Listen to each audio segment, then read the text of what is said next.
मधून राम मंदिरातून आलेल्या अक्षता ह्या दहिसर विधानसभा मध्ये प्रत्येक राम भक्ताच्या घरी पोहोचवण्याचं आम्ही काम चालू केलेलं आहे आणि त्यासाठी आज पूर्ण दहिसर विधानसभेमध्ये आज आम्ही अक्षता कलशची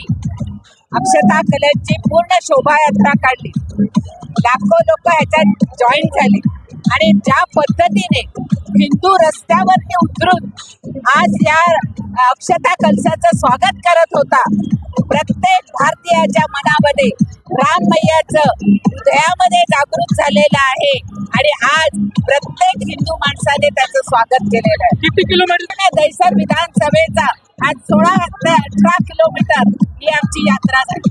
राम लक्ष्मण सीता हनुमान यही हमारी पहचान है.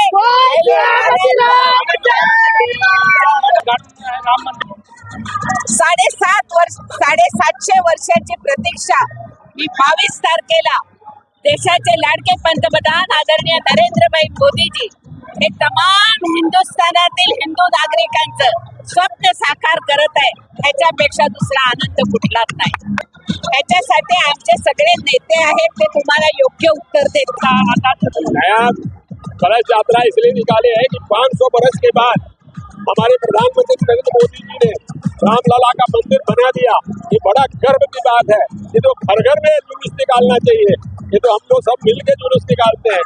मैं ऐसा चाहता हूँ कि हर घर में जुलूस निकले और 22 जनवरी को हर घर में 5-5 दिया कम से कम लोग जलाएं तो जाकर पूरा होगा. क्योंकि 500 बरस के बाद इस देश में राम राज्य आने वाला है. फिर दिवाली मनाई जाएगी, घर घर में दिवाली मनाएगी और पूरे देश में दिवाली मनाएगी, पूरे दुनिया में दिवाली मनाई जाएगी. ये एक बहुत ऐतिहासिक काम नरेंद्र मोदी जी ने किया है, इसलिए नरेंद्र मोदी जी का भी अभिनंदन करता हूँ. 2024 में तो फिर नरेंद्र मोदी जी बैठने वाले देश के प्रधान. दिल्ली में राज नरेंद्र मोदी जी का होगा और जनता का राज होगा और राम राज्य होगा. भारतीय जनता पार्टी का राज होगा. ललकार होगी पूरे देश में, पूरे भारत में ललकार होगी.